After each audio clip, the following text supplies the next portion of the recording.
एक छोटे से गांव में, जहां चारों ओर सिर्फ पत्थर और सूखी जमीन थी, वहां राजू नाम का एक लड़का रहता था।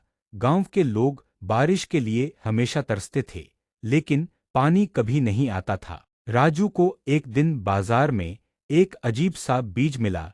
यह न तो किसी फल का था, न किसी फूल का, बस एक साधारण भूरा सा बीज। गांव वालों ने उसे हंसाया, राजू, इस सूखी जमीन पर कुछ नहीं उग सकता, अपनी मेहनत बर्बाद मत करो। पर राजू ने किसी की नहीं सुनी। उसने बीज को लिया और गांव के सबसे बंजर कोने में, जहां जमीन सबसे कठोर थी, उसे मिट्टी में दबा दिया।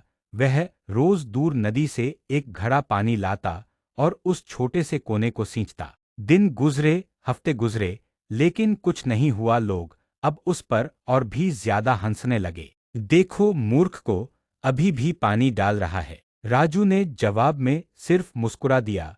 उसने हार नहीं मानी। उसके लिए वह बीज केवल मिट्टी में दबा हुआ एक टुकड़ा नहीं था, बल्कि उम्मीद का एक छोटा सा सपना था। एक सुबह अचानक आसमान में काले बादल छा गए।